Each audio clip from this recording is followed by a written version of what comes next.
Bonjour chers frères et sœurs de l'Église de Jésus, nous sommes aujourd'hui le vendredi 22 avril 2022 et nous allons méditer ensemble Exode chapitre 15 versets 1 à 21. Ce chant de louange et de célébration peut se diviser en deux. Tout d'abord les versets 1b à 12 qui nous décrivent la traversée de la mer et ensuite les versets 13 à 18 qui sont centrés sur l'Éternel qui conduit son peuple. Regardons les versets 1b à 12. Ce passage célèbre donc la libération du peuple d'Israël face aux armées de Pharaon. Le passage débute par une expression très personnelle, je. En fait, chacun des individus du peuple peut s'approprier ce chant de louange. Parce que Dieu a agi en faveur du peuple et parce que Dieu est vraiment unique. Regardons donc la célébration de l'Éternel pour d'abord ce qu'il a fait et ensuite ce qu'il est. Il a fait éclater sa gloire et sa puissance, nous disent les versets 1 et 6. Il a fait culbuter le cheval et le cavalier. Il a jeté toute l'armée de Pharaon dans la mer. Il écrase l'ennemi, il renverse les adversaires, il les consume. Il a aussi séparé la mer en deux pour que les Israélites puissent traverser à sec.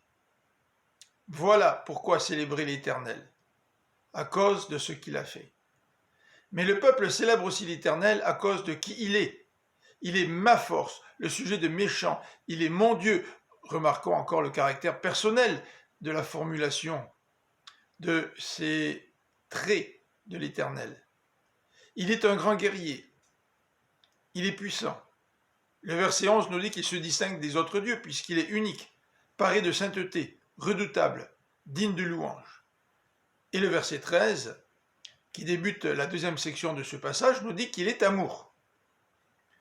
Versets 13 à 18, c'est la section qui nous décrit l'Éternel qui conduit et dirige les Israélites qu'il a libérés.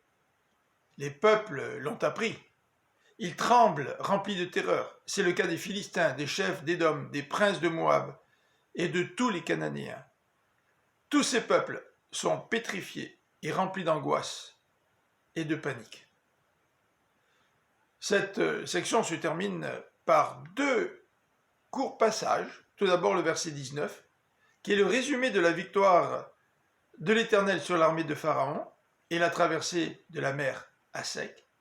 Et ensuite, nous avons la section du verset 20 à 21 qui nous décrit le rôle de Myriam et celui des femmes qui chantent, dansent et jouent de la musique.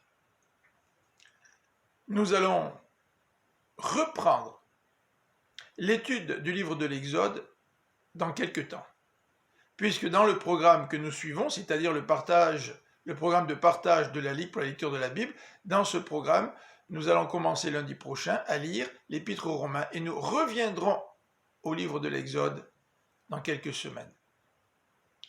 J'aimerais vous souhaiter une bonne fin de semaine et en profiter aussi pour vous inviter à écouter la prédication de l'Église de l'île Jésus dimanche prochain sur notre chaîne YouTube à 10h le matin.